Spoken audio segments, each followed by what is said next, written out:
अधर्म पर धर्म, न्याय और दया के विजय और इस सृष्टि के सृजन करे वाली नारी के सशक्तिकरण के हई कहानी छोटकी ठकुराई। जब जब धर्म के नाश होला, प्रेम के पंख नोचल जाला, न्याय के ताकतवर लोगन के पांव के नीचे रौंदल जाला, तब तब इंसान के रूप में भगवान ने धरती पर अवतार लेलन। कभी राम बन के तो कभी कृष्ण तो कभी काली बन के। कुछ ऐसन ही भइल जिला नोखागढ़ के हथनी स्टेट में। एक समय जहाँ हथनी स्टेट में प्रेम और खुशी के राग गूंजत रहे, आज वही स्टेट में स्टेट के वारिस शमशेर सिंह के जुल्म, अपराध, अत्याचार और दरिंदगी रावण और कंस के रूप में ठहाका लगा रहल बा। वह दबंग के खौफ से सबकर जिंदगी मौत से भी बदतर हो गई बा। निराशा और मायूसी के बीच लोगन के मन में एक ही भाव उमड़ घुमड़ रहल बा कि आज भी कोई कृष्ण, कोई राम, कोई देवी, कोई माता, कोई काली अइहे का हमनी के रक्षा करे। कहल बा रात जतना करिया, स्याह और घना होला, भोर उतना ही चमकीला और सुनहरा होला। वक्त करवट लेलस, दया और ममता के मसीहा बना गईली हथनी स्टेट के बहू छोटकी ठकुराइन। सत्ता, शक्ति, संपत्ति और एकता सबके जोड़ के मिटा देली छोटकी ठकुराइन शमशेर सिंह के जुल्म, अपराध, आतंक और अत्याचार के साम्राज्य हथनी स्टेट से। नारी जब तक शांत तब तक गंगा के पावन शीतल धार। उठ खड़ा हो जब विरोध में, तब बन जाए काली के खड़ग कटार। अब का कहीं भैया, घुटनवा में बहुत दर्द हो रहल बा भैया। जड़वा में तो चललो फिरल बड़ी मुश्किल हो गईल। तो उमरियो तो हो गईल बा दीदिया। हैली दीदिया चाय पी ली। हाय देखा तानी न जी, अंबर घोड़ी लेखा हो गइल बिया, बाकियों के रगिया बेतास गोल नहीं खे। अरे उमर के ख्याल बा, गइल होई कहीं सखी सहेली के पास।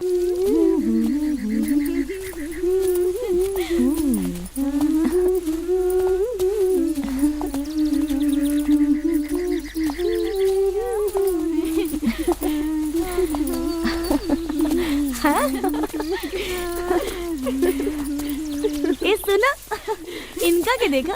अरे अरे क्या देखा? अरे चलो जल्दी।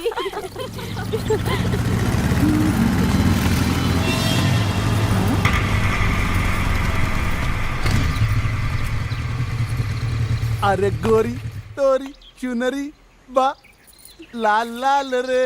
अरे नहीं लाल लाल नहीं, ब्लू ब्लू। आ रोड पर चलेली कमाल चाल रे। अरे का खात हो? तनी हमनियों का खिया दे, जवानी का मजा आ जाई। लो ओ खुश लो। जवानी के मजा तो ना, बाकी ई बोल के तू अपन जवानी के सजा जरूर दे देले बाड़े। अच्छा तू लोग जानत नहीं खे कि हम के हई। के हो? अंबर, अंबर हई। कौन अंबर? बाप रे। धरती की आसमान। बता बतानी। चलो। रुक, हम चेक करके बताओ तनी।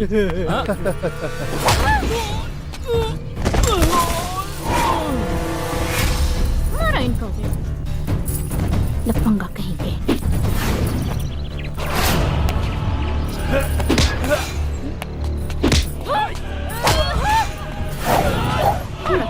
और इधर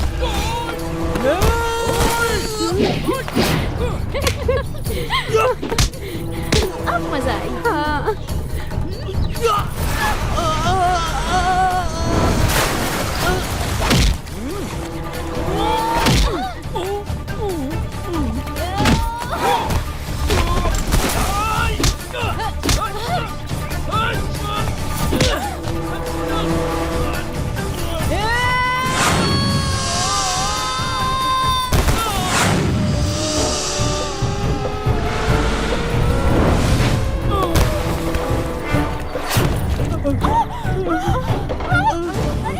हमनी से गलती हो गई, हमनी से माफ कर दे, हमनी के माफ कर दे, हीरो हाँ माफ कर दे। हमके छेड़बा तू हाँ लेके के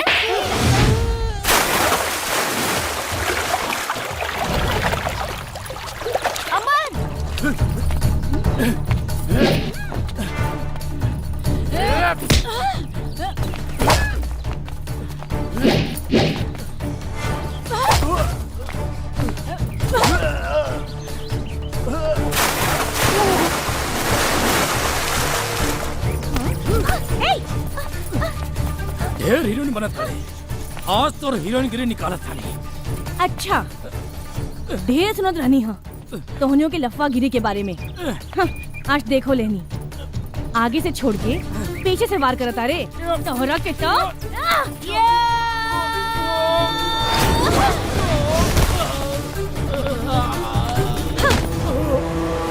सुन दोबारा केहू लेगी के छेड़े से पहले अपन माई बहन के जरूर याद कर ली है, और हाँ अंबर सिंह के याद कर ले तब वो चली। और हाँ आज के बाद केहू लेगी कब्बो कहीं जाए से रात बिरात ना डराई। हाँ ये अंबर सिंह के ऐलान बा। तब प्रिया पुष्पा वो कवन गाना रहे? अरे लइका चिल्लालन से माल माल रे रोड पे चले चाल रे।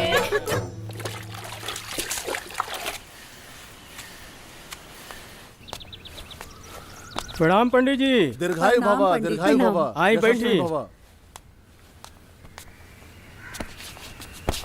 कल्याण हो जजमानिन, कल्याण हो, भंडार भरल रहे। भंडार भरले बा पंडित जी। हाँ बस पंडित जी हमरा अंगना में पोता पोती के किलकारी भर जाए तो हमार जिंदगी सफल हो जाए। मनोकामना पूरा होई जजमानिन, खाली आदेश करी ना। यही चिंता के निवारण खातिर तो हमार राजमाता चाहता नहीं कि हमार शमशेर भैया के घर बस जाए। कोनो लड़की नजर में होखी तो बताई पंडित जी। समझ ले राउर मनोकामना पूरा हो गई जजमानिन। अरे गरीबो गुरबा होखी ना तब चल जाई। केशवपुर के सुजान सिंह के बेटी बाड़ी, वो बड़ा हिम्मत वाली ही है। अच्छा अब बड़ा सुंदर भी बिया। समझ ले कि वो असली क्षत्रिय ही है। अच्छा अच्छा ओ है जिनकर फोटो हमेशा अखबार में छपत रहेला। हाँ हाँ वो है। ली उनकर फोटो, अगर पसंद होखे तो बात आगे चलावल जाए।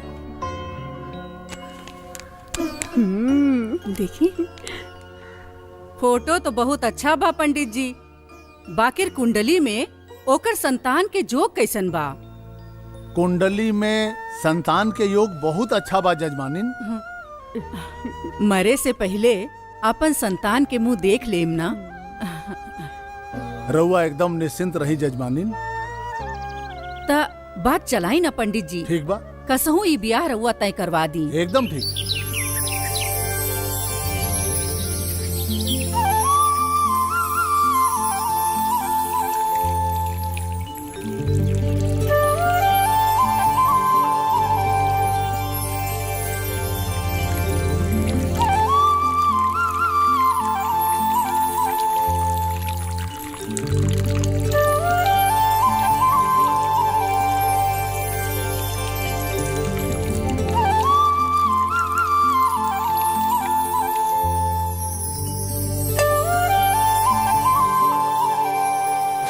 हथिनी के एगो लइका बा, नाम है शमशेर सिंह।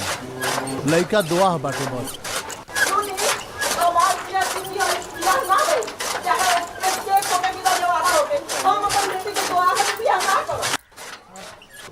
शारदा त का भइल? लइका तो है नु बा, उम्र दर नइखे नु। 16 बरिस में बियाह भइल। हाँ। आ 2 बरिस के बाद ही मेहरारू मर गइल। हाँ। तो ओकरा के का गिने के बा? रउआ कैसन पंडित जी हैं जी?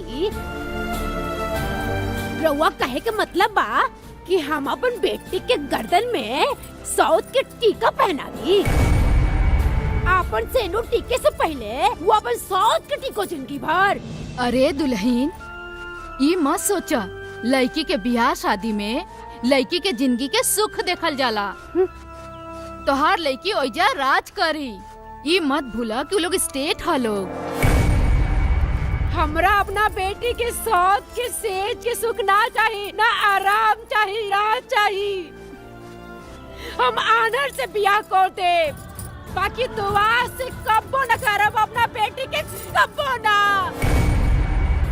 रउआ लोग खातिर हमार बेटी बोझ होगी, पर हमरा खातिर बोझ नहीं के।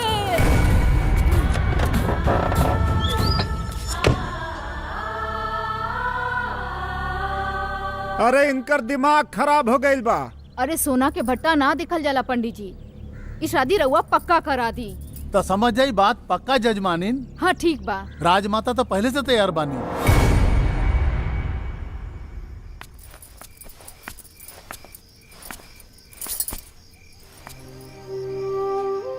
माई माई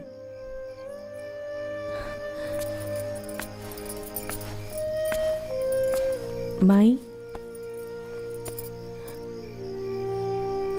माई माई माई मत रोवा, आंसू पोछा, मत रोवा माई। अरे तू ही तो कहत रहलू कि शादी ब्याह ये सब भाग संजोग के बात है। जेकर जोड़ी जेकरा से लिखल रहेला ओकरे से ही होला। सुना, मत रो, यह समझा कि हमार जोड़ी उनका साथे लिखल रहे।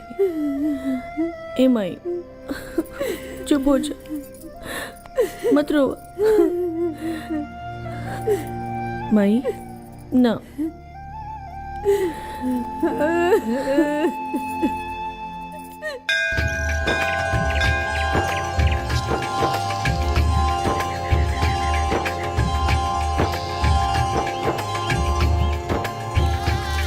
मंगलम भगवान विष्णु मंगलम गरुड़ध्वज मंगलम पुंडरीकाक्ष मंगलाय तनोहरि सर्वमंगल मांगल्ये शिवे सर्वार्थ साधिके शरण्ये त्र्यंबके गौरी नारायणी नमोस्तुते। नीलांबुज श्यामल कोमलांगम सीता समारोपित वाम भागम पाणो महासायक चारु चापम नमामि रामम रघुवंशनाथम। श्री कृष्ण गोविंद हरे मुरारी हे नाथ नारायण वासुदेवा। ओम श्री कल्याणमस्तु। अथ पाणि ग्रहण संस्कार संपूर्णम।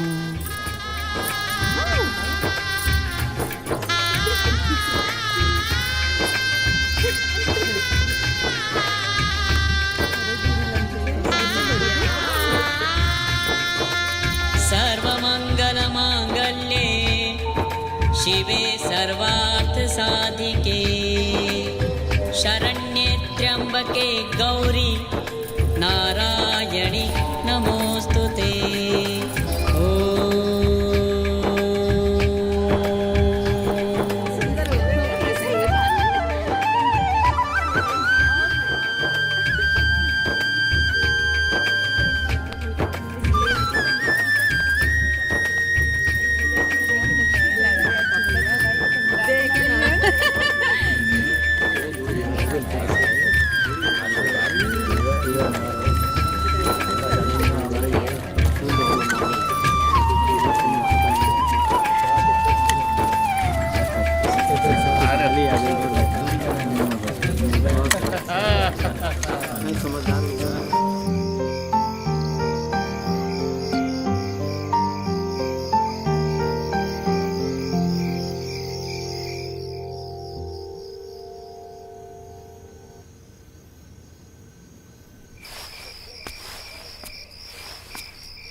अरे हमार मन बसिया तू।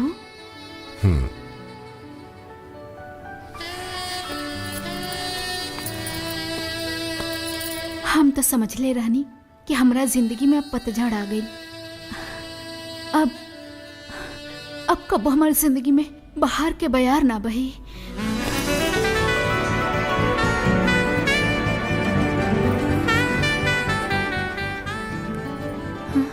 मेनका, मौसम बदलेला, मोहब्बत ना। हमार बिस्तर बटल बा, मोहब्बत न कबो बदलल बा न कबो बदली।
शमशेर,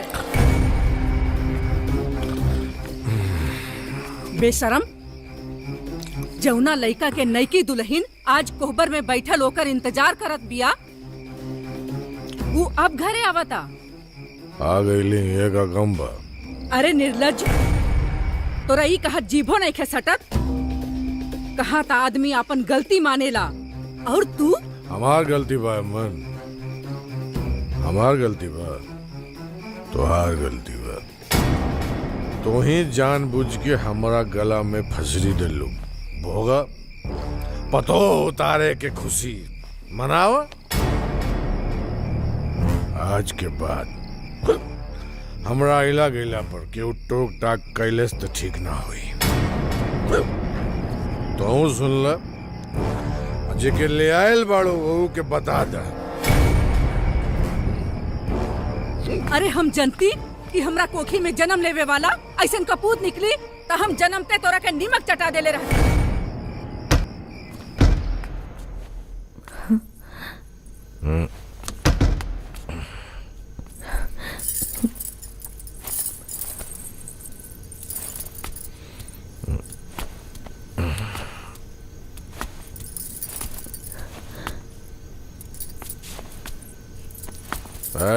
बस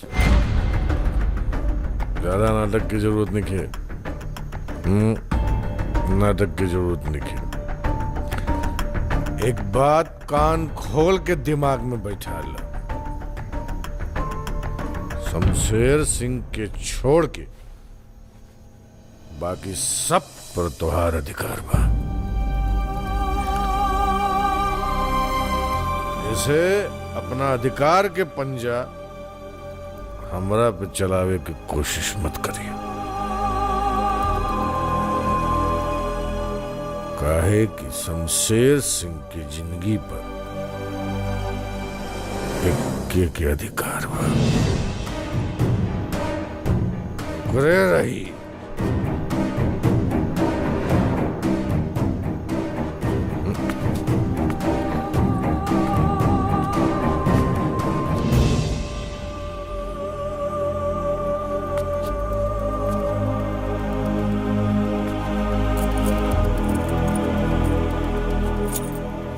तिजोरी की चाबी है, गहना बनवावा, गहना तोड़वावा।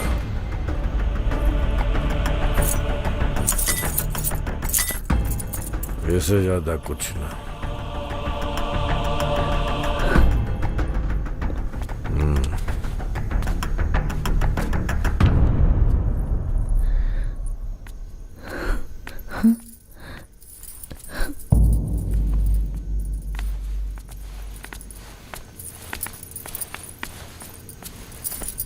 खुश रह। हम जानत हई छोटकी दुल्हन कि बोली गोली से ज्यादा दर्द देला। बरिसन से ही दर्द हमहू सहत हई। कुल के मान मर्यादा के कलंकित होके के दर्द, अपना कोख से ऐसन कपूत के जन्म देवे के दर्द, अभी दर्द, ई दर्द से निजात देवे के तोहार जिम्मेदारी बा दुल्हन। औरत चाहे तो मर्द के बना दे, औरत चाहे तो मर्द के बिगाड़ दे। वो ऐसन शुरू से ना रहल दुल्हन, वो संगत में पढ़ के बिगड़ गई दुल्हन, और ऐसन बिगड़ल कि हमरा हाथ से निकल गई। ओकरा अत्याचार के असाते साथे वंश के विनाश से बचावे खातिर हम तोहरा के बड़ा उम्मीद से अपना अंगना में उतरले बानी दुल्हन। तोहरा बारे में हम बहुत कुछ सुन ले बानी। अब एह कुल के आस तू ही बाड़ू। हम अपन अचरा पसार के तोहरा से भीख मांगत बानी दुल्हन। बड़ा उम्मीद लेके आइल बानी तोहरा पास। अभी कुल के लाज तू ही रखिया दुल्हन। माई ई रउआ का कर रहल बानी? अरे माई के अचरा तो लेकिन के देवे खातिर होवेला, लेकिन से लेवे खातिर ना।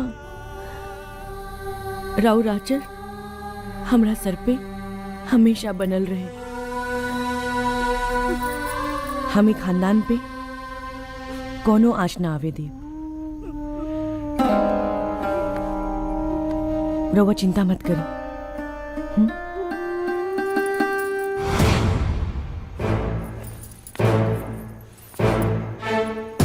हम उनका के ई घर के रोशन चिराग बना के रहा, बना के रहा, बना के रहा, बना के रहा, बना के रहा।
औलाद के देवता हवस। हाँ?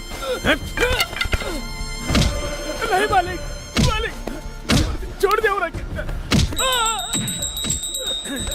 गलती हो गई मालिक, छोड़ दे उरा के। अरे मालिक, अरे दादा, अरे मालिक, मालिक मालिक छोड़ दी इनकरा के। मालिक मालिक छोड़ दी।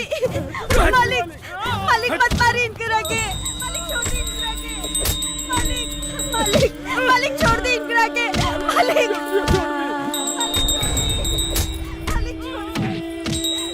मालिक छोड़ दी इनकरा बोल। के।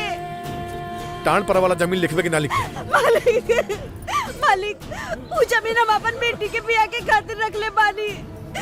माने ना लिखवे? मरते मर जाए मालिक, लेकिन वो जमीन हम रहुआ के नाम ला लिखा। अच्छा तो फिर एकरा जिंदगी के कागज पे मौत के दस्तखत देखी ले। हैं? मालिक मालिक छोड़ दी। मालिक मालिक मालिक छोड़ दी। मालिक मालिक मालिक ना मालिक मालिक छोड़ दी। मालिक मालिक मालिक छोड़ दी। ना लिखवे जमीन बेकहाल कोई बात।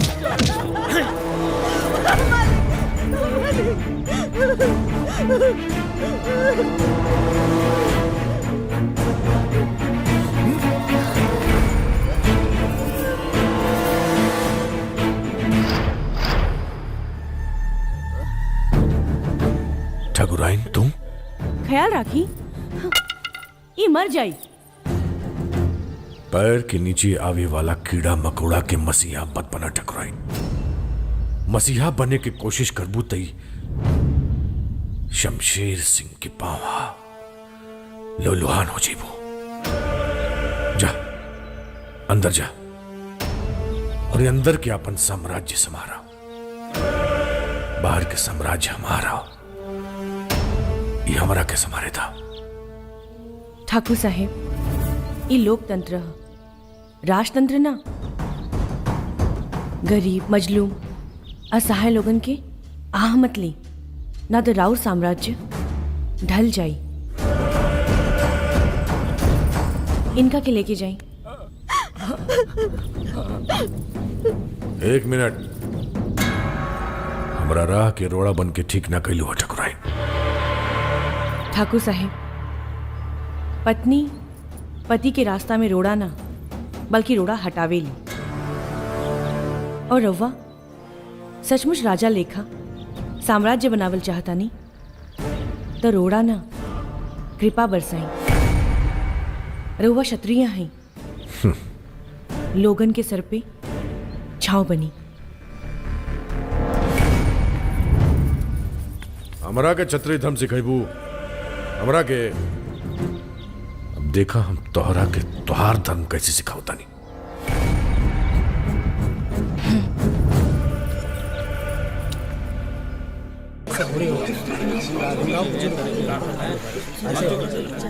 विधायक जी शमशेर सिंह के हत्या बहुत बढ़ गई बा।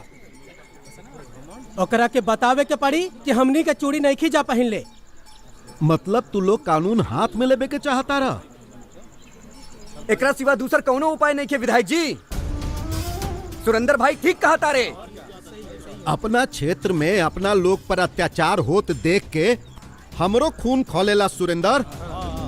यह मन करेला कि हमहू हथियार उठा ली और शंखनाद कर दी महाभारत के। एकदम सही। लेकिन ई सोच के रुक जाइला कि हम ऊ वंश और कुल के हैं जौन हमेशा कानून और धर्म के साथ खड़ा रहल बा। उहे जुर्म और न्याय के साथ खड़ा रहे वाला वंश के बद कैले बा विधायक जी। जुर्म अत्याचार अन्याय से मुक्ति खातिर जुर्म अत्याचार अन्याय के मिटावल जरूरी बा। और हमनी अब ओकरा के मिटा के रहब। तो चलो आज फैसला करिए लेता। सामान तो बढ़िया बुझाता रे, तनी साफ सफाई करे कर ठीक से। जी भैया। अरे मालिक गरबुआ आवत अपन आदमी लोगन के साथे। आवत ओकनी के एजा से कोनो जिंदा बच के ना जा पाई है ना। मारे के गलती मत करिए, विधायक है। शमशेर सिंह, अरे शमशेर सिंह, केने बाड़ा नीचे आवा।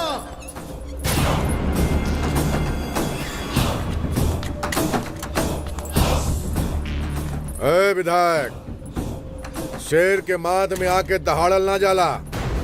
अब ही तो सिर्फ दहाड़ा तानी। अगर तू अपन अत्याचार के तांडव बंद ना कैला तो हम छाती फाड़ दे। धमकी रे?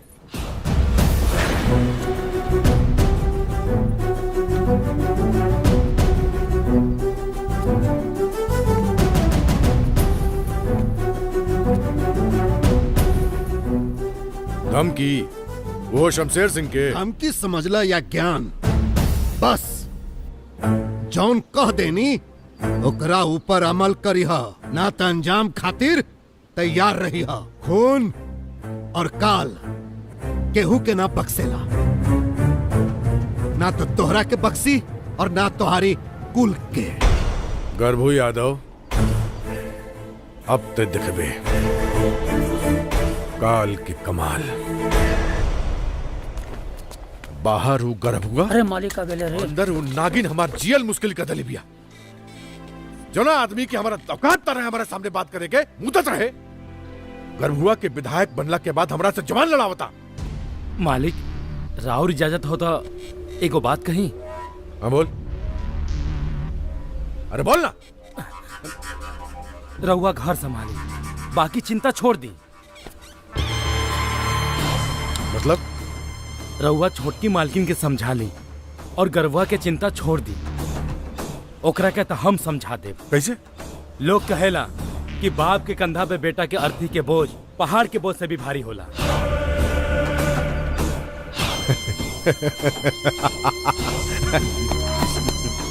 शाबाश शाबाश शाबाश।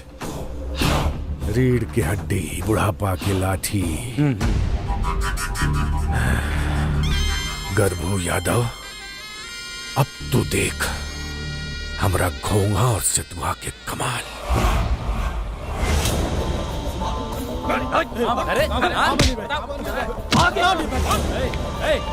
निर्भय कहाँ बा निर्भय?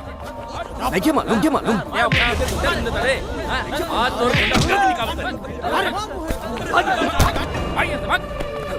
ए काहे परेशान कर रहल बाड़ा तू लोग? हाँ अरे ओकरा का छोड़, एकरा का पका। अरे हीरोइन लगत बिया रे। छुआ मत। छोड़ निर्भय, निर्भय, निर्भय, निर्भय, छोड़ निर्भय, निर्भय। निर्भय पकड़ो ओकरा के।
ये भेजला सिया।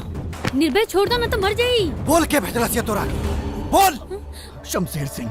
शमशेर सिंह जाके शमशेर सिंह से कह दिए कि निर्भय के मारे खातिर कोनो शेर भेजे। तोरा जैसन हिजड़ा ना।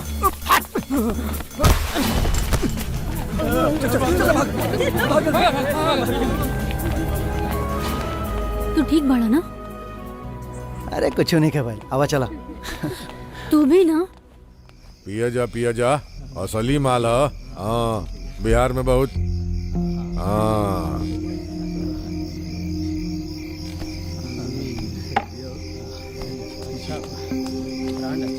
मालिक निर्भैया अपन आदमी लोगन के बड़ी मार मारला से।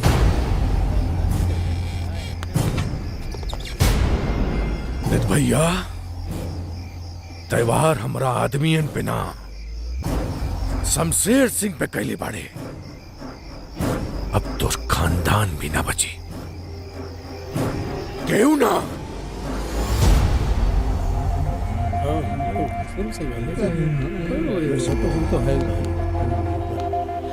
एक्चुअली हम कहत रहनी हो क्या? Good morning sir. Sit down please.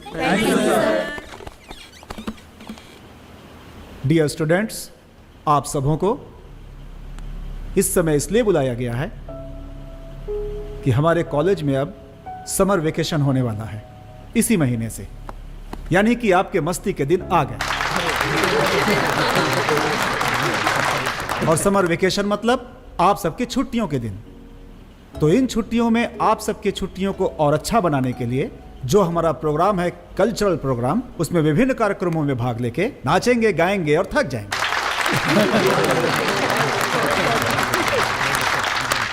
तो आपको रिलैक्सेशन की आवश्यकता पड़ेगी। तो उसके लिए कॉलेज ने आप सबके लिए एक ऐसा स्कीम रखा है। इसका मतलब यहाँ से उड़न छू होइए और अच्छे जगह में जाइए, घूमिए, मस्ती कीजिए। तो आप सब में से जो भी छात्र छात्राएं वेकेशन ट्रिप पर जाना चाहते हैं, उड़न छू होना चाहते हैं, प्रभारी के पास अपना नाम लिखाएं और एंजॉय करें। थैंक यू वेरी मच। ओके सर, थैंक यू।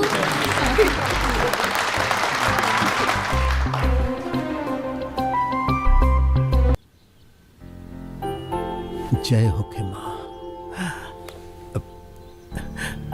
माँ। राउर असीम कृपा बा माँ।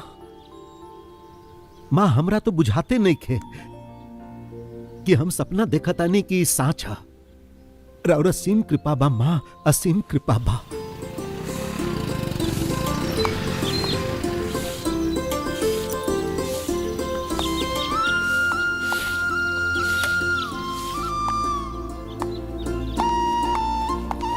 बाबूजी, बाबूजी, बाबूजी। अरे आगे लू बेटी। बाबूजी, बाबूजी, बाबूजी, बाबूजी। कैसन बड़ू बेटी? हम तो ठीक बानी।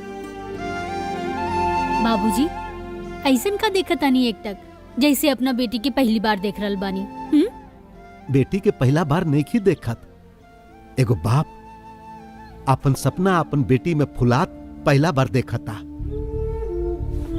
बाबूजी रोआ आंख में आंसू, हमरा से कोनो गलती हो गइल बा का? ना बेटा। ता फिर रउआ की आंख में आंसू काहे?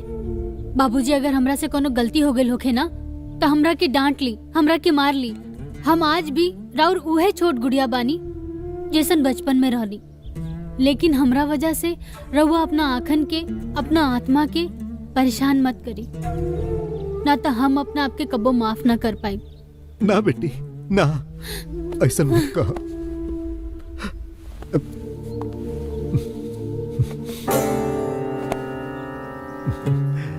हमरा मालूम हो गइल बा कि तू आईपीएस के इम्तिहान पास कर गइलू। बेटी तोहरा पास कैला से हमार माथा ऊंचा हो गइल। आज तो हर माई रहती तो कितना खुश होती। उर्मिला तू कहत रहो ना कि बेटी हमार मान बिया, हमार प्रतिष्ठा बिया। देखा उर्मिला, आज तहार बेटी तहार मान ऊंचा कर देलस। बाबूजी आज हम जौन कुछ भी बानी ना, रउआ लोगन के आशीर्वाद की वजह से बानी। बेटी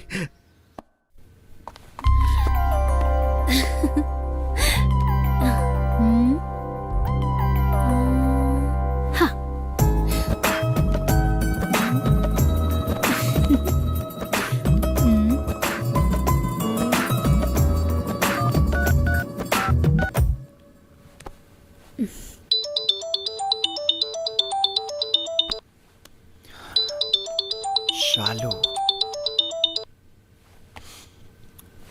हेलो हेलो शालू। बाबूजी डटना हका। अरे कुछ बोलबू की ना। अच्छा एक काम करो, फोन रखो, हम 5 मिनट में तोहरा लगे पहुंचा था। अरे ना ना ना ना, घर आवे के कोनो जरूरत नहीं है। जरूरत काहे नहीं है? देखा, दिल के बाद जाने खातिर 2 गो रास्ता होला, एगो चेहरा और एगो जुबान। जुबान तो तोहार खामोश बाटे, अब जुबान खामोश बाटे तो तोहार चेहरा पढ़े के पड़ी, और चेहरा पढ़े खातिर तोहरा लगे आवे के पड़ी। हम आवता नहीं। अच्छा तो मैडम हमार खिंचत रह लिया, इम्तहान लेताड़ू हमार। अरे ना बाबा, हम तोहार इम्तहान ना लेत रहनी, बल्कि इम्तहान के रिजल्ट बतावे खातिर फोन कैले रहनी। हाँ हाँ बतावा, का रिजल्ट आयल हा? अरे हम वो यूपीएससी के एग्जाम देले रहनी ना, ओमे हम आईपीएस कॉडर में सेलेक्ट हो गई नी। Wow, congratulation. अब हम अपन कॉलर टाइट कर सके नहीं, है ना? कौना बात के लिए? ए बात से कि सजनी भैली कोतवाल अब डर काहे का। अरे हम पूरा दुनिया में घूम के बता देता नहीं कि देखो भैया, जितना जनी जुर्म के ठेकेदार बढ़ जाना, अपन रास्ता बदल जा, काहे से कि हमार सजनी कोतवाल हो गई बड़ी। अच्छा, शादी में कोनो चीज के कमी ना होके के चाहिए। जी जी। अगर तू लोग बिटियन के पिता हवा तो हमहू धर्म पिता हैं। हाँ बिल्कुल। जौने चीज के जरूरत होखे तो निसंकोच कही हा। जी ठीक बा। शमशेर सिंह के भी जाके न्योता दे आई हो। झूठ मूठ के खाली न्योता दे आए विधायक जी, वो जाई ना। ऊ का करी है उनका पर छोड़ा, आपन फर्ज तू लोग पूरा कर।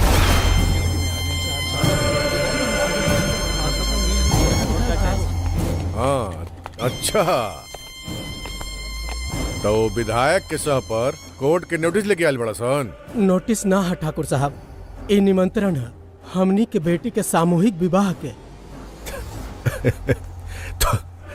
तो हनी के इतना करे जाओगे रे, हैं?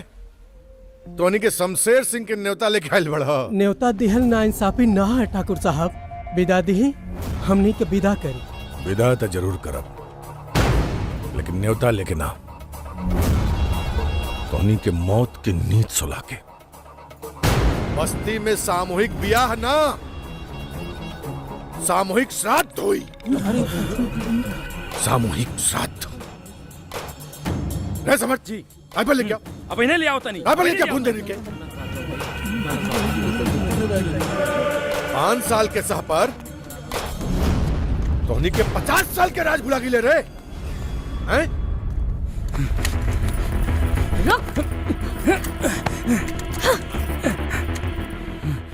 स्वामी भक्ति अच्छा है, बाकी अंध भक्ति बर्बादी की लक्षण है।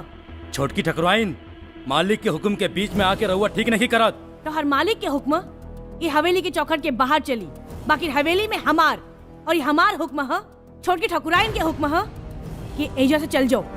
जो रहुआ ठीक नहीं करत। दी राइफल।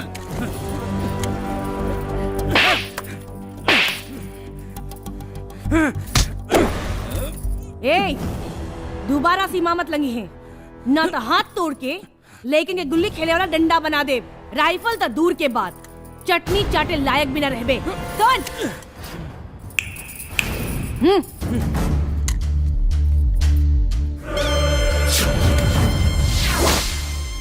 50 साल से राज करे वाले के बुला गिले रे। तो अब देख, तोहनी के ही ना समझी के जमाना याद रखी।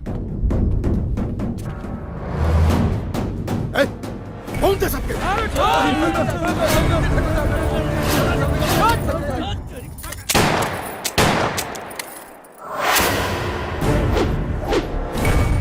केहू भी आगे बढ़ गई तो तोहनियों के लाश के बिछोना बीत जाई।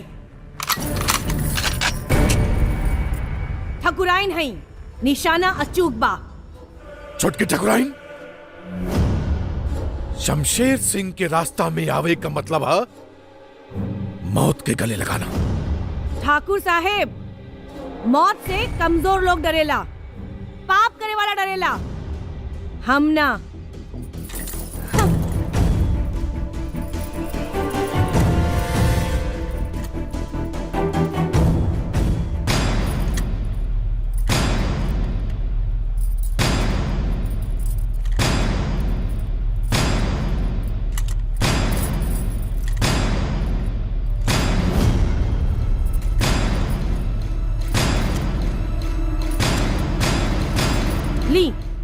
आ गई नहीं सामने। छुटकी ठाकुराइन गुस्सा के कहर से भी ज्यादा गरीब के बद्दुआ हला ठाकुर साहेब उनकर आहा से डेराई।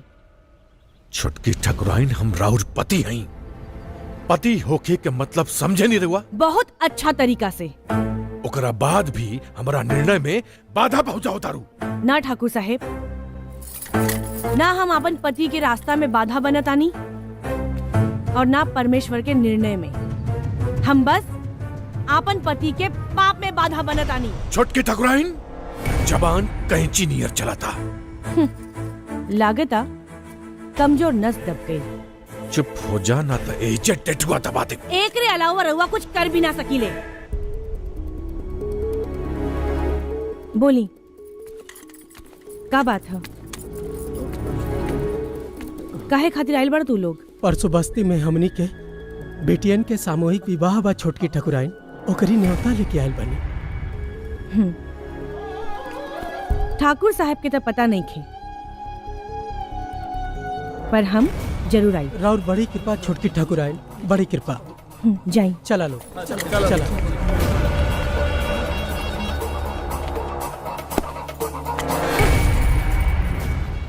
तू छोटदियन के लड़की के बियाह में जेबू? हाँ, काहे? अगर एक कदम वो बस्ती में गईल तो लौट के हवेली में कदम मत रखिया। भुलाई मत कि हवेली पे हमरा उतने अधिकार बा जितना के राउर। रउआ अगर गरीबन पर अत्याचार कर सकीला तो का हम उनका के आशीर्वाद दे सकीले? जेकर जैसन सोच। तोहरा आशीर्वाद के हम अभिशाप में ना बदल देनी तो हमार नाम शमशेर सिंह ना।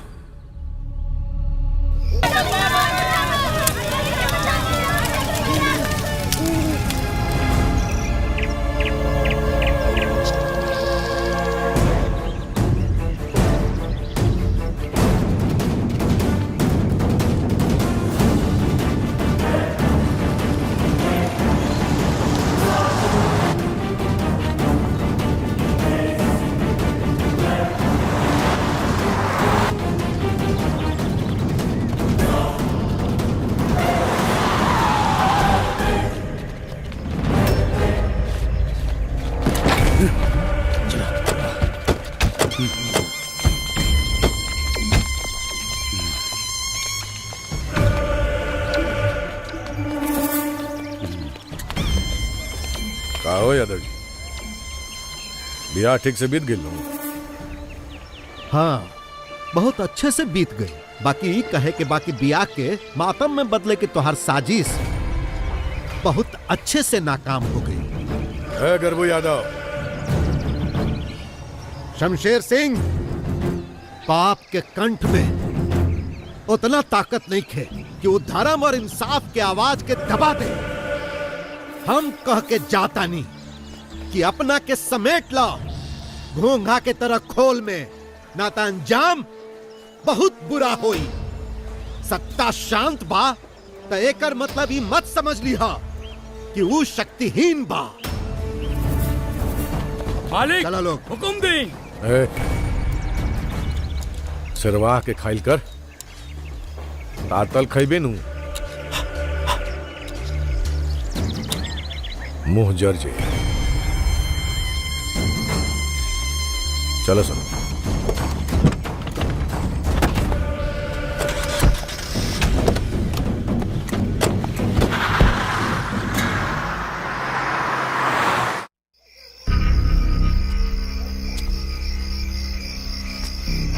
ये गर्भुआ आज अपना मौत के कागज पे दस्तखत कर दिलस।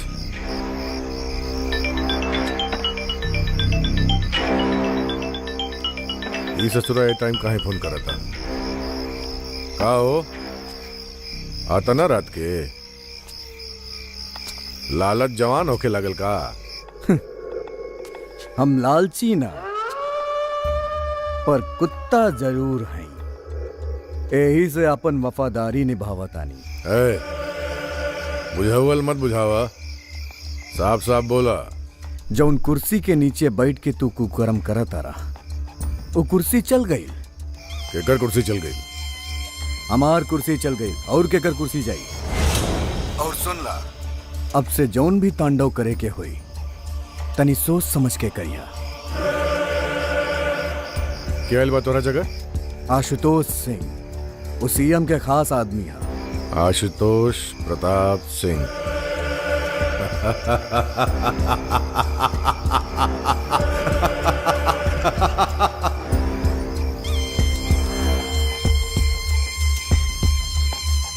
खादी और खाकी से तो हमार बहुत पुराना रिश्ता।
Good morning sir. Good morning. मैं आपकी पीए सोनिया सिंह।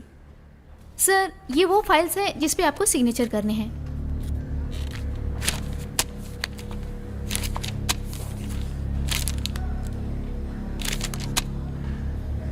ठीक है, मैं इसको देखता हूं। तुम डीजीपी को फोन लगाओ। ओके सर।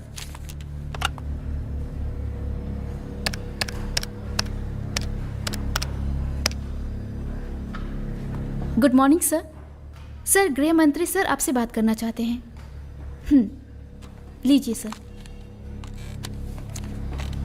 जय हिंद। डीजीपी साहब, जितने भी नई ट्रेनिंग आईपीएस करके ज्वाइन हुए हैं एसपी, 24 घंटे के अंदर हमें उनकी लिस्ट चाहिए। 24 घंटे यानी कल तक।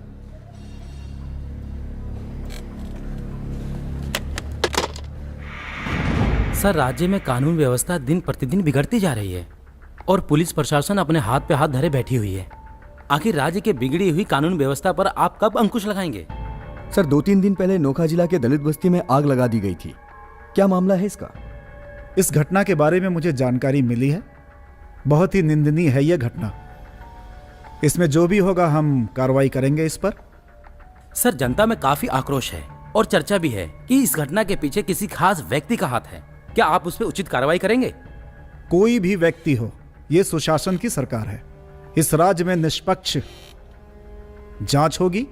जो कोई भी हो उस पर कानूनी कार्रवाई होगी। सर लॉ एंड ऑर्डर अपना मुस्तैदी से काम करेगी, इसकी संभावना है क्या? कुछ दिन के बाद आपके सामने आ जाएगी और आपको देखने को मिलेगा कि कानून किस प्रकार अपना कार्य कर रही है।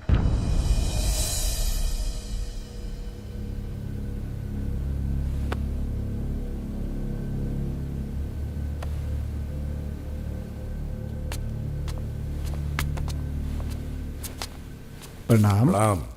हम ठाकुर शमशेर सिंह। अच्छा, हथिनी स्टेट से। हाँ जी जी जी। आई। धन्यवाद धन्यवाद। बैठी बैठी जी बैठी।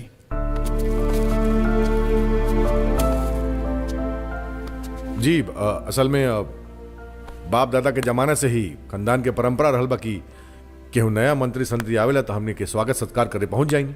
रउआ परंपरा निभाव तनी बहुत खुशी के बात बा। जी जी जी। राउर गृह मंत्रालय के पदभार संभालना के खुशी में घर पे एगो पार्टी रख ले बानी। चाहत नहीं करे हुआ अपना विभाग सहित आई तो स्टेट के भाग जाग जाई। रउए इलाका में 3 दिन पहले आपके बस्ती में आग लग गई रहे ना शायद? समय विभाग में। जी जी जी। चलिए जरूर आई हम। यही बहाना बस्ती के हालचाल कम से कम आके ले ले। अरे बहुत बहुत धन्यवाद। प्रणाम। जी नमस्ते। जी अच्छा चलो तनी। 1 मिनट है जो डिब्बा डिब्बी लेके आयल बानी उपहार समझ के एकरा के लेते जाई। अब जी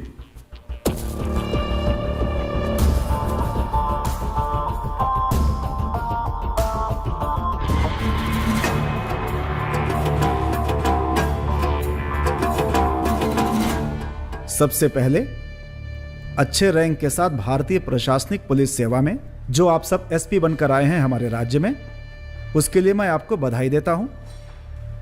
आप लोगों को बुलाने का मकसद मेरा यही है कि हमारे राज्य में क्राइम कंट्रोल होना ही चाहिए, और यह तभी संभव है जब दृढ़ इच्छा शक्ति, ईमानदारी, वफादारी से आप लोग काम करेंगे। हम आपके इस मिशन को पूरा करने में कोई भी कसर नहीं छोड़ेंगे, पर हमारी एक शर्त है कि हमें दबाव मुक्त कार्य करने की आज़ादी दी जाए। हमें उसमें कोई भी हस्तक्षेप नहीं चाहिए। किसी भी प्रकार का आप लोगों को कोई हस्तक्षेप नहीं होगा। और कोई शर्त है? नहीं सर, थैंक यू। आपके जिले में हथनी स्टेट अपराध का केंद्र बन चुका है, वहां की घटनाओं से आप लोग अवगत होंगे। जी सर। जी जी। वहाँ पे कोई ठाकुर शमशेर सिंह है जो वहाँ की जनता को बहुत ही परेशान करता है। सबसे पहले उसके अपराध को समाप्त करना होगा। और तो और देखिए, जाते समय बोला कि मेरे घर आइए, मैंने पार्टी रखी है। उसकी इतनी हिम्मत। पर सर ये तो उसने बहुत ही अच्छा किया, आपको जाना चाहिए। जाना चाहिए था? क्या मैं उसके अपराध में शामिल हो जाऊं?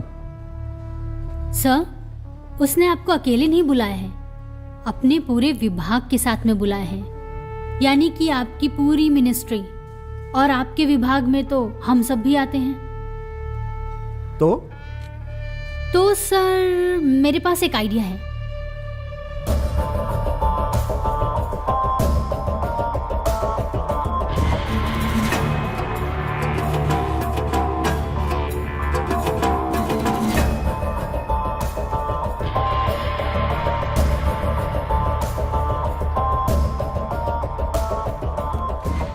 गुड, शाबाश Shalini, I am proud of you. Thank you sir. Thank you sir. जय सर।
जी मैडम। Yes ma'am.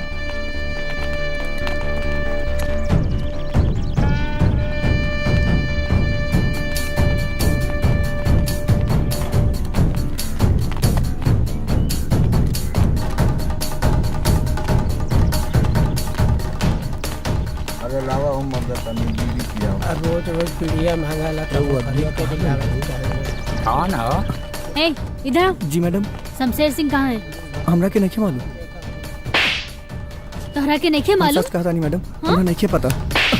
हट।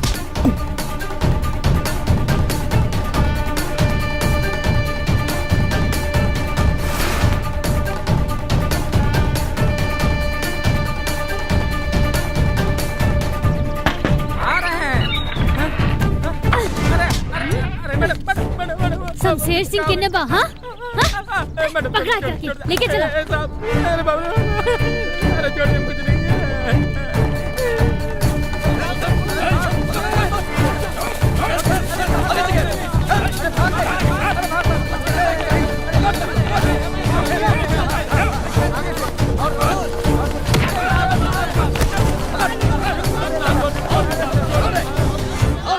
शमशेर सिंह के नमक खाके शमशेर सिंह से गद्दारी रे, ओकरा बहुत भारी पड़ी, बहुते भारी पड़ी है गद्दार की। गृह मंत्री का पकड़ला से कुछ ना होगी शमशेर सिंह। आओ मंत्री जी, तार मंत्री पद के कुर्सी के तसूरज अस्त हो गई, फिर एजा उदय होके खातिर काहे आ गिला? सलाह देवे आयल बानी तहरा के, काहे की पकड़े के बा तगरबू यादव के पकड़ा, अपन असली दुश्मन उहे हा, ओकरा के शांत करा। ई चाणक्य नीति सब ओकरे हा, हमरा पूर्व मंत्री बनावे से लेके तहरा के पागल बनावे तक सब ओकरे दिमाग हा, समझला? समझ गई नहीं तुम्हारी इशारा, तुम्हारी इशारा हम समझ गई नहीं। तुम्हारी ईमानदारी पर हमरा बड़ खुशी भी बा, और ये वफादारी का उपहार हम वो चाणक्य के चिता पर सुता के देब। रे, अपना आदमी से कह दे कि निगरानी रखेंगे 24 घंटा, 24 घंटा 1 मिनट के बाद ओकर लाश सड़क पे मिली।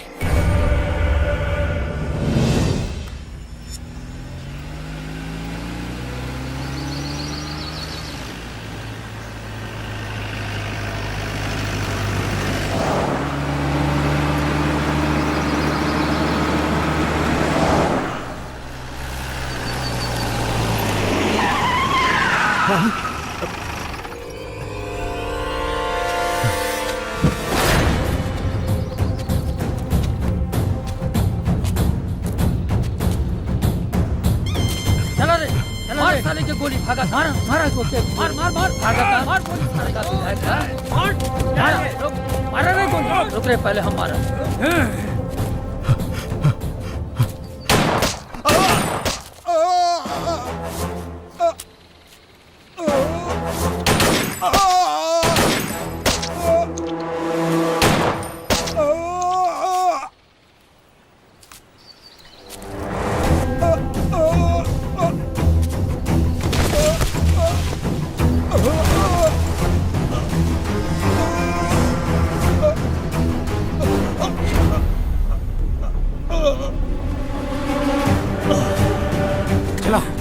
चलो रे, काम हो गए।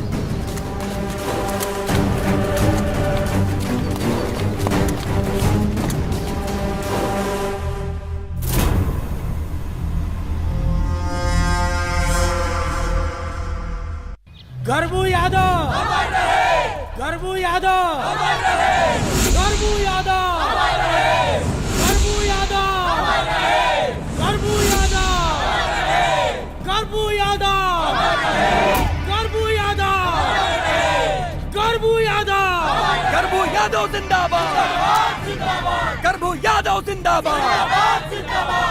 पुलिस प्रशासन, पुलिस प्रशासन, पुलिस प्रशासन, पुलिस प्रशासन, पुलिस प्रशासन, पुलिस प्रशासन, पुलिस प्रशासन, पुलिस प्रशासन, पुलिस प्रशासन, पुलिस प्रशासन, पुलिस प्रशासन, पुलिस प्रशासन, पुलिस प्रशासन, पुलिस प्रशासन,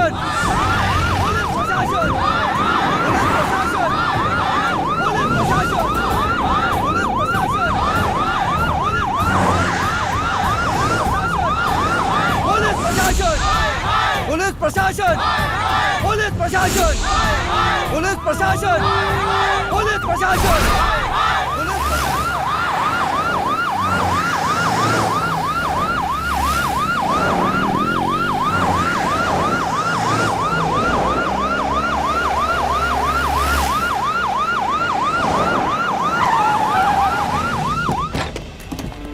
मंत्री गृह मंत्री गृह मंत्री गृह मंत्री गृह मंत्री गृह मंत्री गृह मंत्री गृह मंत्री गृह मंत्री गृह मंत्री वापस जाओ वापस जाओ गृह मंत्री गृह मंत्री गृह मंत्री गृह मंत्री गृह मंत्री गृह मंत्री वापस जाओ और कितना लाश गिराए मंत्री जी? राउर सरकार और रउआ से कौन उम्मीद रखे? इस जनता के विरोध रउआ ना झेल पाई मंत्री जी, रउआ वापस जाई। गृह मंत्री वापस जाओ वापस जाओ। गर्भू यादव अमर रहे, गर्भू यादव अमर रहे। रउआ सबके दुख दर्द हम समझतानी। गर्भू यादव बहुत महान व्यक्ति रहलन। गर्भू यादव के हम पहले नमन करतानी। गर्भू यादव के जे भी हत्यारा होई ओकरा के हम फांसी तक पहुंचाई। ये हमार वादा बा। गर्भू यादव के अभी रउआ सब दाह संस्कार करी जा। कानून के राज्य बा, हमरा पर विश्वास करी जा, फांसी तक पहुंचाई। गृह मंत्री गृह मंत्री गृह मंत्री गृह मंत्री गृह मंत्री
निर्भय, निर्भय,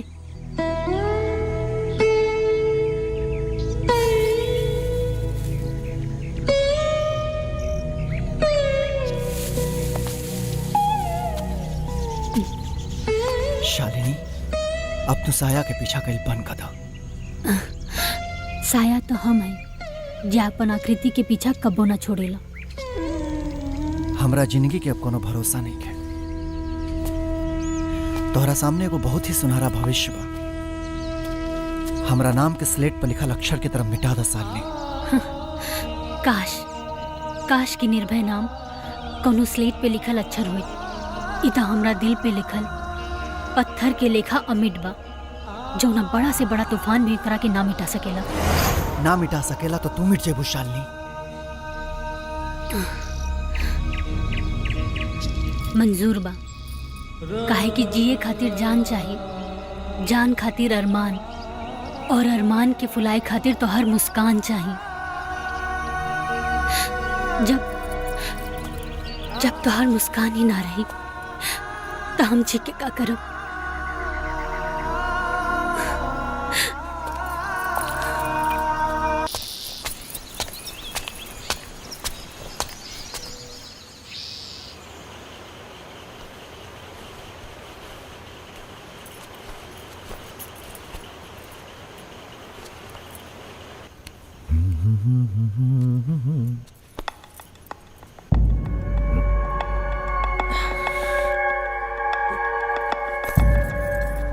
इका प्यार के हार, जेकरा सामने बड़ा बड़ा धुरंधर पंडित हार जाले, बड़ा बड़ा तपस्वी ऋषि मुनि पिघल जाले। पिघलावे खातिर आंच में गर्मी चाहिए, अदा के गर्मी। तका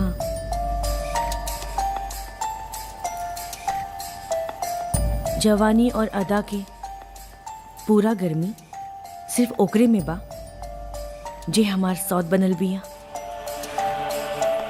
जे हमार सेज के बंटवारा कैले बिया। हाँ? हाँ? लोहा के लोहा ना खींचेला, चुंबक खींचेला, चुंबक।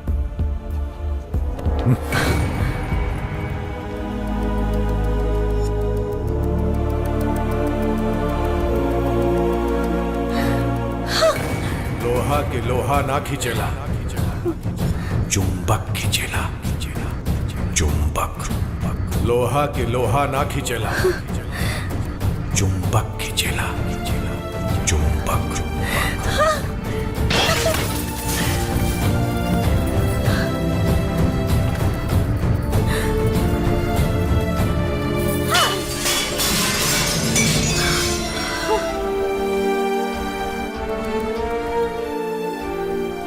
सही कहानी है। ठाकुर शमशेर सिंह लोहा के लोहा ना खींचे, बाकी काटेला लोहा के लोहा ही। तोहार शक्ति और संपत्ति के घमंड के काट के टुकड़ा टुकड़ा ना कैनी तो हम हूं ये हवेली के छोटकी ठकुराइन ना, छोटकी ठकुराइन ना, छोटकी ठकुराइन ना।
के मार रही है ये लोग।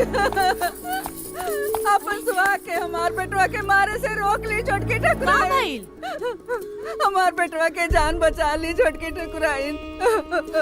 पूरा बात बताई कहाँ भइल? हमार मांग तो उजाड़िए देले। रवा हमार को कुजड़ा से बचा ली। उठी उठी उठ जाए। देखी अपना सुहाग के रोक ली छोटकी ठकुराइन, रोक ली उनका के। रउआ चिंता मत करी, राहुल बेटा के कुछ ना होई। राहुल बेटा जियत जागत रउआ पास आ जाई, चिंता मत करी। लागता अब हमके ही कुछ करे के पड़ी।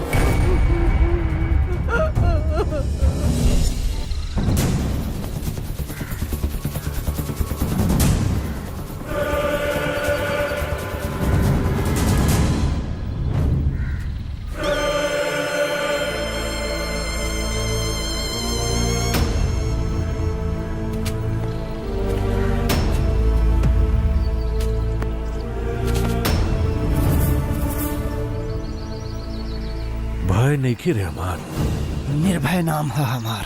तोरा में भय हम भरब। जनता रे, आदमी के शरीर में 360 को जोड़ होला। वो कुल तूर के 360 डिग्री में फेंक देबना तो आदमी बन जेबे, बुझले?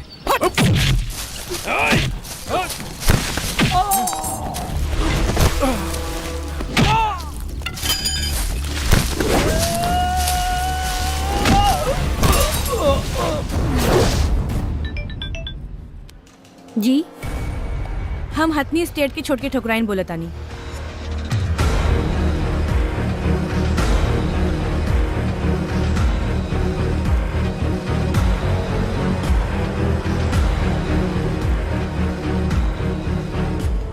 छुटकी ठकुराइन, आप परेशान ना हो, मैं कोई अनर्थ नहीं होने दूंगी, ये मेरा प्रॉमिस है। बहुत बहुत धन्यवाद।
आज तोरा खून से अपना बाबूजी के तर्पण करो और बाबूजी की चिता पर खाइल संकल्प के पूरा करो।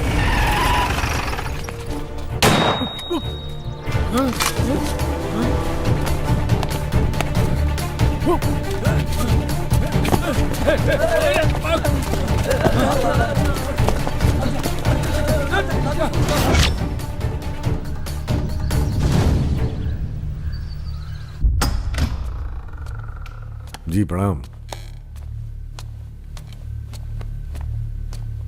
जी धन्यवाद। एजा कैसे आयल बनी शमशेर सिंह? जी बस यह पूछे खातिर आयल नहीं कि कृपा दृष्टि बनल बनू बात समझनी ना हम तोहार। वो टिकटवा अभी ले फाइनल ना भइल तो कौनो कीमत पे रउआ के टिकट ना मिली। अब जी पार्टी फंड में पैसा देवे खातिर तैयार बानी। इस सिनेमा के टिकट ना है कि जे चाहे वो खरीद ले। ये पार्टी का टिकट है, सेवा के टिकट है, ई भाव के टिकट है, जनता के टिकट है। जे सेवा करेला ओकरे के टिकट मिलेला, समझला? ये टिकट ना मिली, जाए एजा से। मंत्री जी एगो रउरे पार्टी ना हा, 36 गो पार्टी बाड़ी और 36 गो टिकट देवे वाला। 36 गो टिकट लेके दिखाई। प्रणाम।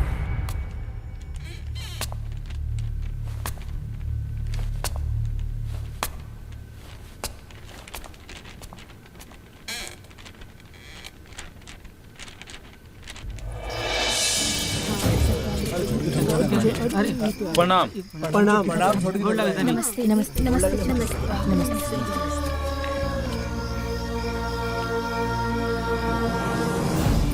बताई हमके यही जगह है बुलौनी है। जी बातें कुछ ऐसन रहे जे रउआ के बुलावे के पड़ल। हमनी पूरा गांव वाला चाहत है कि अब के चुनाव में रउए खड़ा होई। चुनाव में और भौजी खड़ा होई है, ई ना हो सकेला। हाँ, चुनाव और हमरा से ना, हमरा के राजनीति में मत घसीटी जा। अरे रज्जो भौजी बाड़ी, उनकरा के खड़ा कर दी ना। हमरा तरफ से पूरा मदद रही, रुपया पैसा हर तरह से मदद रही। एकर मतलब रउआ भी नहीं के चाहता नहीं कि हमनी के कबो दुख तकलीफ अत्याचार से मुक्ति मिले। पहले ही दिन से बुदना के कोड़ा के मार से रउआ बचाऊ नहीं। करबू काका के भी उ सब दिखावा रहा। देखा, हम जोना दर्द में जिए तानी ओकरा के दिखावा मत कहा। अगर रउआ के दिल में सच्चा सहानुभूति होखत त रउआ हमनी के प्रस्ताव ठुकरैती ना। बाकी कौनो बात ना, हमनी रउआ के परेशानी समझता नहीं।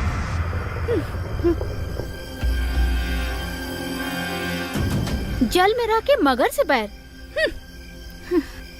सबके बस के बात ना हा। बस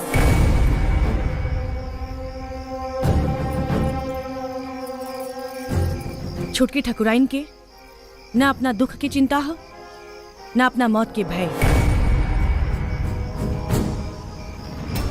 अगर रउआ लोग के लागत आ कि हमरा चुनाव लड़ला से रउआ सब लोगन की जिंदगी में खुशहाली आ जाई तो ठीक बा, हम चुनाव लड़े खातिर तैयार बानी।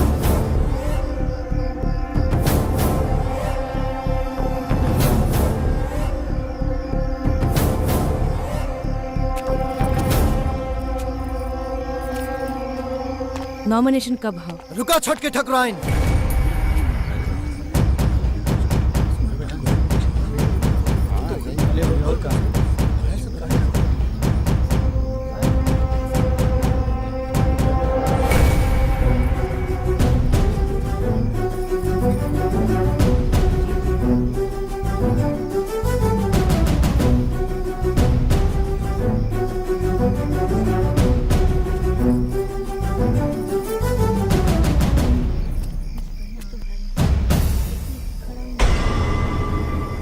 अभी तक न हमरे बाप के चिता के आग ठंडा भइल बा, न हमरे सीना में दहकत बदला के ज्वाला।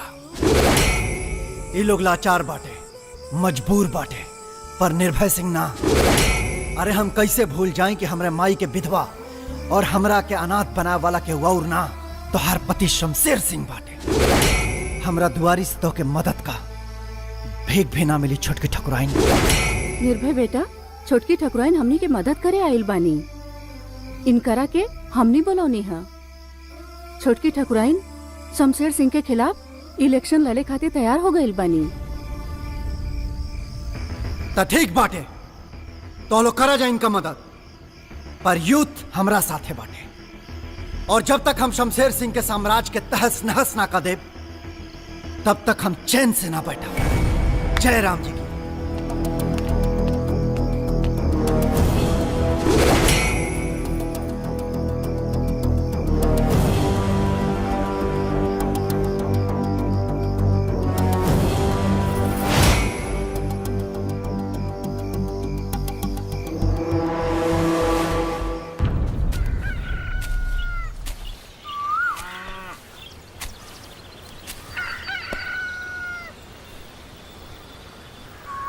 निर्भय का सोच रहल बड़े बेटा?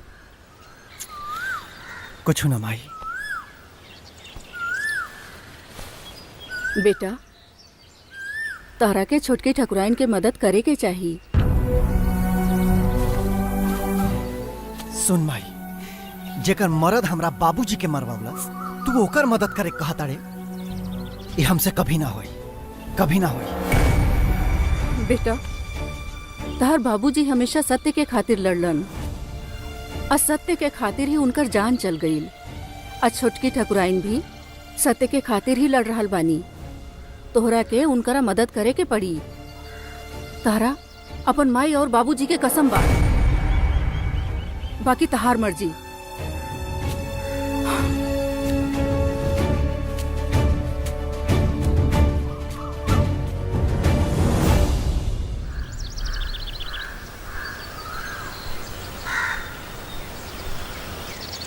ऐसन प्रभावी कैंडिडेट के चुनाव भइल बा, एकरा खातिर माननीय मुख्यमंत्री जी के खुद हस्तक्षेप करे के पड़ल है।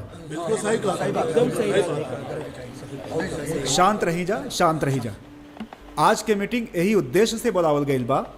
ही मीटिंग में मुख्यमंत्री के आदेश पर पार्टी के अध्यक्ष होके के नाते हम पार्टी के तरफ से कैंडिडेट के घोषणा करब, जौन के रउआ सबके सुन के आश्चर्य हुई।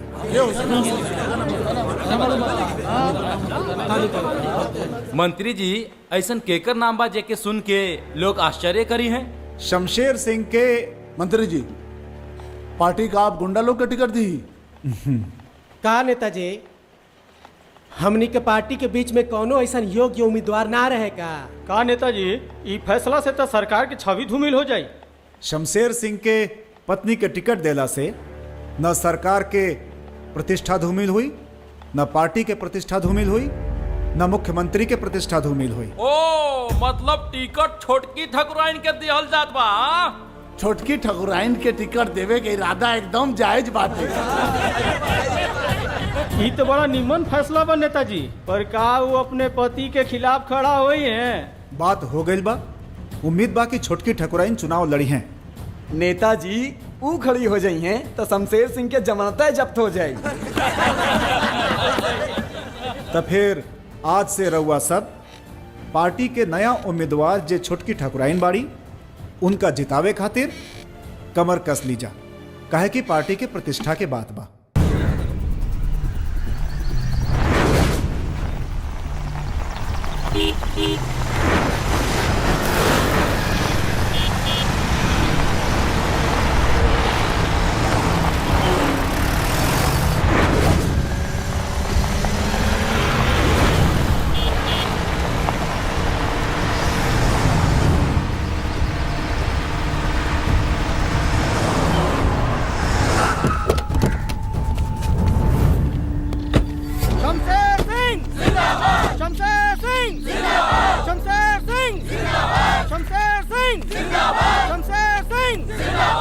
मशाल छाप, मशाल छाप, मशाल छाप, मशाल छाप, मशाल छाप।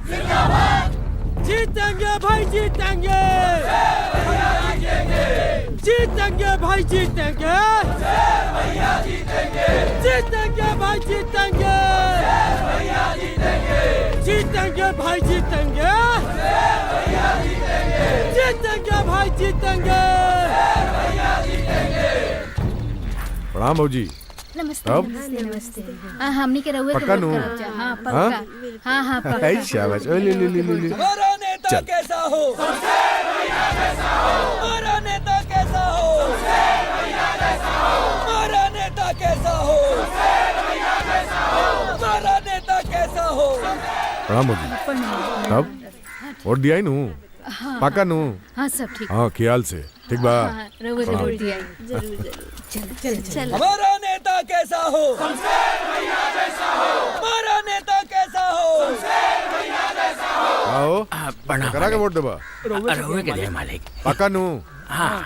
ना देबा तो देख लिया। नहीं, रहुए के दिया है। चला, नमस्कार। शमशेर सिंह, शमशेर सिंह, मशाल छाप, मशाल छाप, शमशेर सिंह। विधानसभा क्षेत्र से छोटकी ठकुराइन भारी मत से विजयी घोषित कई जात बाड़ी।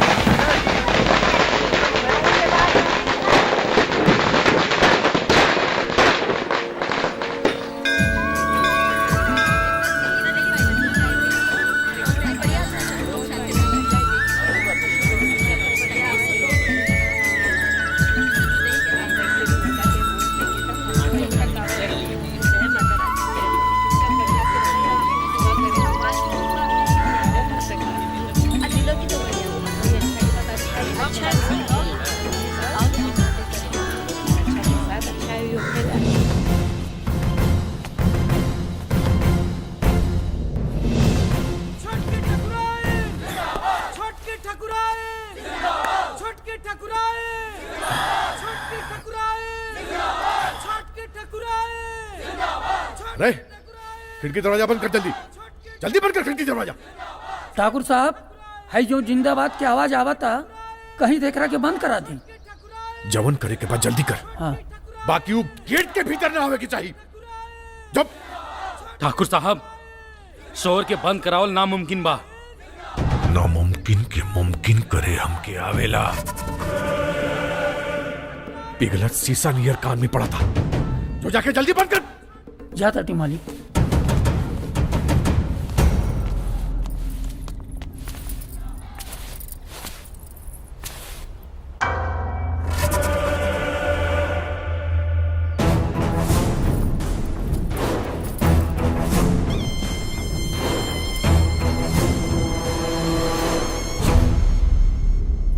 आज के दिन भी डांट।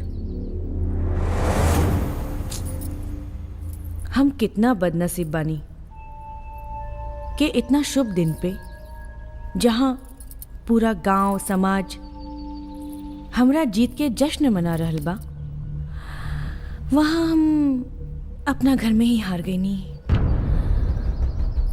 ओहो, अपना पति के सामने। पति मत बोल, पति मत बोल अपना जबान से तू। मजबूरी बा। अब आपन पति के आपन विरोधी तो ना कह सकीले। आशीर्वाद दी। नौटंकी ना, नौटंकी ना, नौटंकी ना, ना नौटंकी मत कर। अरे ठाकुर साहेब, आपन पति से आशीर्वाद लिहल ई नौटंकी ना ह। और सच कहीं तो राउर आशीर्वाद के बिना, राउर बधाई के बिना हमारी जीत बेमानी बा, बेमकसद बा। बेमानी और बेमकसद ही नहीं। काहे से कि शमशेर सिंह तो के आशीर्वाद ना, श्राप दे, बद्दुआ दे। कोई ना, आपके श्राप, आपके बद्दुआ के भी हम आशीर्वाद समझ ले और आपन आंचल में समेट ले। नेता के जवान लगा ना, बिल्कुल ना, नेता के जवान ना हो। ये तो एगो नारी के भावना है, जे आपन पति के हार के दर्द के समझ सकेली। सच, ये हार के चोट के जो दर्द होला ना, बहुत दर्द होला। कोई ना, रउआ हमरा जीत के जश्न में शामिल हो जाई, सारा दर्द मिट जाई। जौन पत्नी अपना पति के विरोध करे ओके पत्नी ना, कलंकिनी कहल जाला। कलंकिनी जौन दर्द तू एजा देले बड़े ना, ओके मिटे ना दे, पाल के रखब, जिंदगी भर पाल के रखब, ताकि भविष्य में तो के सूद सहित उपहार दे सके।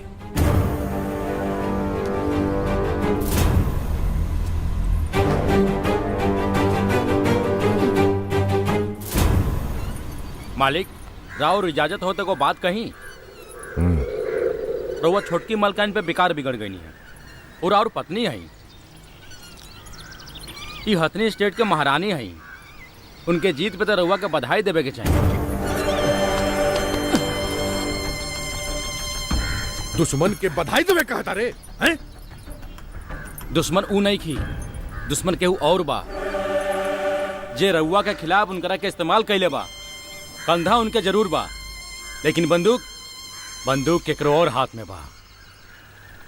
केकरा हाथ में? होम मिनिस्टर और पार्टी अध्यक्ष के असली दुश्मन तो वही दोनों बाड़ा सन। बर्बाद करे के बा तो ऊ दोनों के करे। ओकनी के बर्बादी तो दुनिया देखी। परसों विधायक के समान समारोह बा। मालिक ओजे सबे केहू जुटी जा।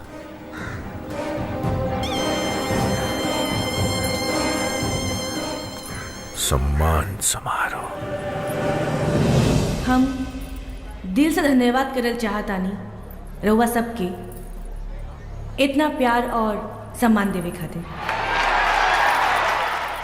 हमार ई वादा बा कि अभी गांव में अन्याय, अत्याचार, अनाचार केहू के साथ ना होई। रउआ सब लोग खातिर हमार घर के दरवाजा 24 घंटा खुला रही।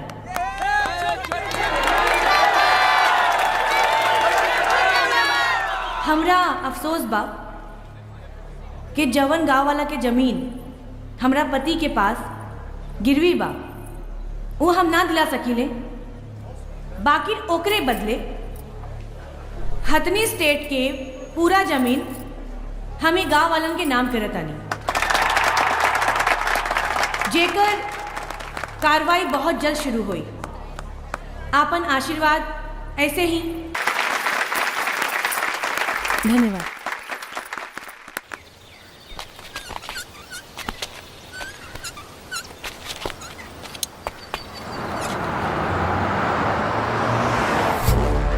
आगल रे आगल आगल। चला रे चला चला चला चला चला जल्दी चला जल्दी चला। गाड़ी कहाँ रोकी? चला रे चला।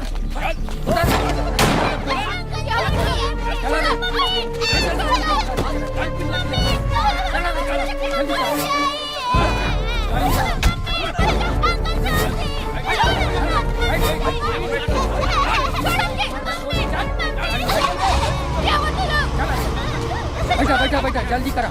बैठा गाड़ी। चला रे गाड़ी बढ़ा।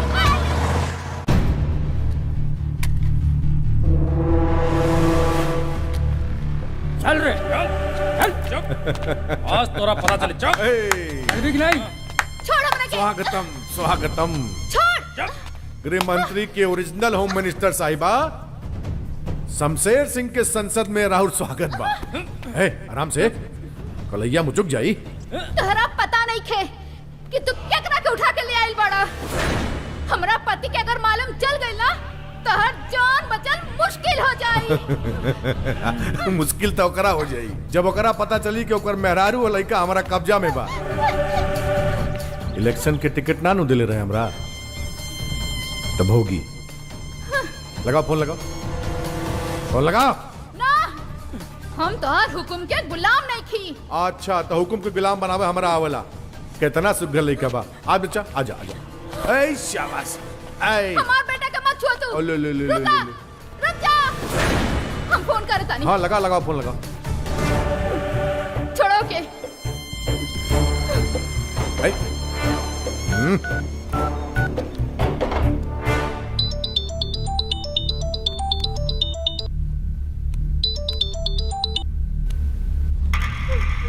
अरे है ना कावेरी, कावेरी तू ठीक तो बाड़ू ना कावेरी? अब अहिले तो ठीके बाड़ी, अगला पल के पता नहीं के। शमशेर सिंह, तोहार दुश्मनी हमरा से बा। खबरदार जे बाल बच्चा के हमरा कुछ भइल त छोड़ब ना हम तोहरा के।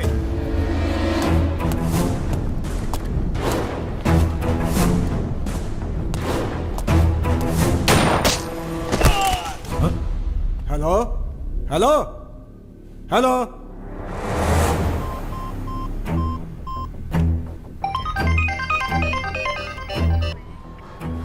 जय हिंद सर। जय हिंद। एसपी साहबा, मेरी पत्नी और बच्चे का अपहरण हो गया है। शमशेर सिंह ने अपहरण कर लिया है उनका। उनकी जान को खतरा है। सर आप बिल्कुल भी चिंता ना करें, वो आपके परिवार को बाहिफाजत वापस करेगा। भले ही इसमें मेरी जान क्यों ना चली जाए, पर आपके परिवार को एक भी खरोच नहीं आने दूंगी सर।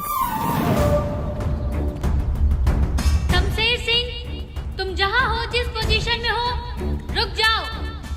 पुलिस ने तुम्हें चारों ओर से घेर लिया है। अपने आप को कानून के हवाले कर दो। ए मैडम, तू कहाँ?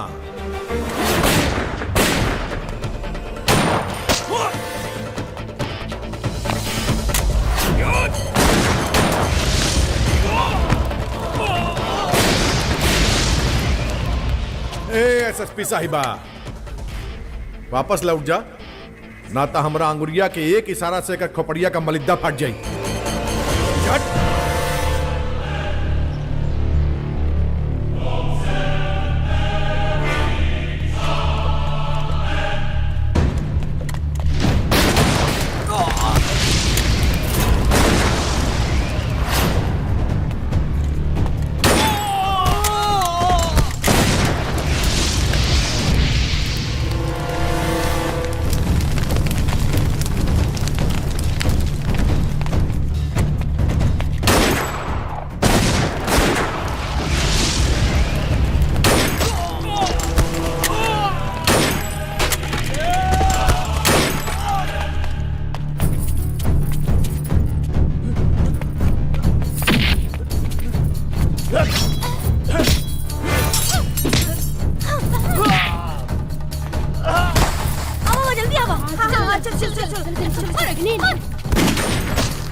भैया से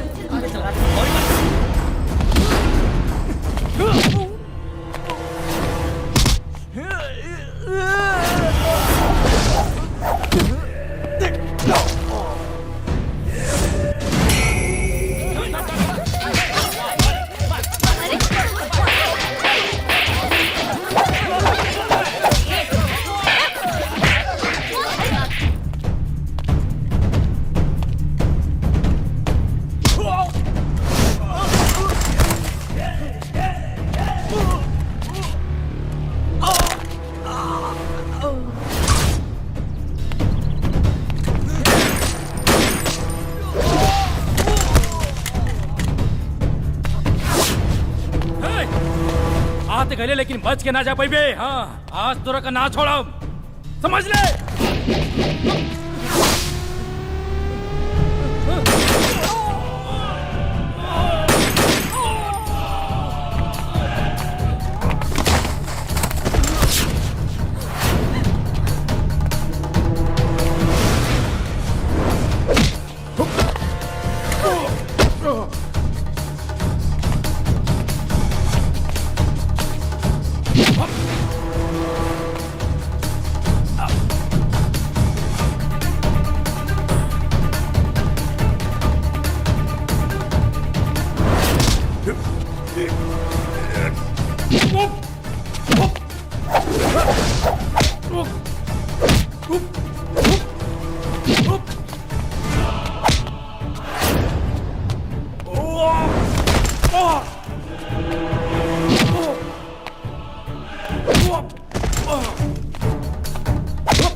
कारे शमशेर, हाँ?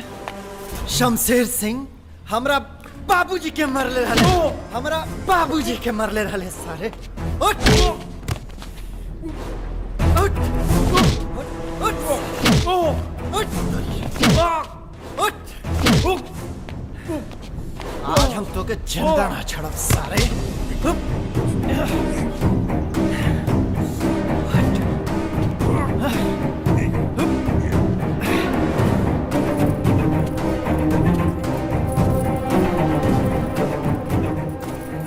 शमशेर सिंह, तू हमरा बाबूजी के मरवले रहले ना, आज तोरा जिंदगी के खेला खत्म।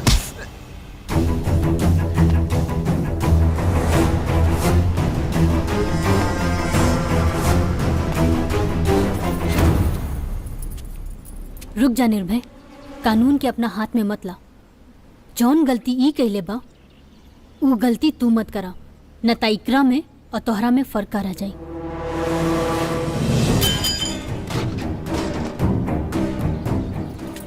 उठ उठ शमशेर सिंह, बुराई बरगद का वृक्ष नहीं होती है, ये पानी में पनपने वाला वो बेहया का पौधा होती है जिसे एक छोटा बच्चा भी आसानी से तोड़ सकता है। मैं चाहती तो तुझे बहुत पहले अरेस्ट कर लेती, समझा? छुटकी ठाकुराइन से मिले के बाद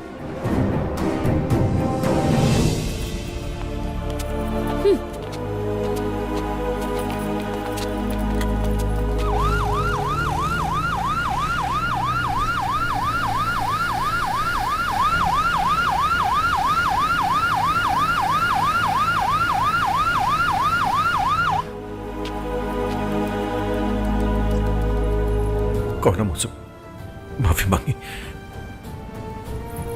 माफी हमरा से ना, माफी ई गांव से मांगी।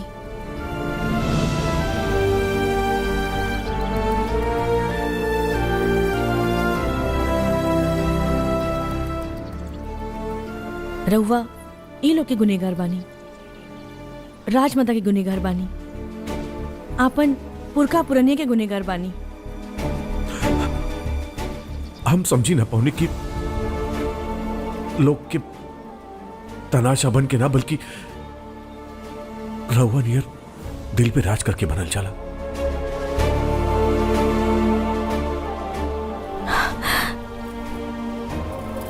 देरी से ही सही रहुआ के समझ में तो आई,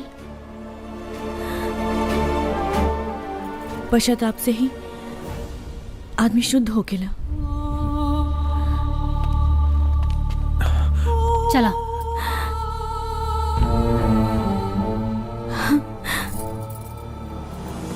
हम इंतजार करब,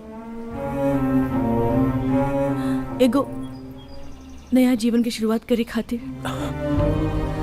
हम इंतजार करब। छुटकी ठाकुराइन,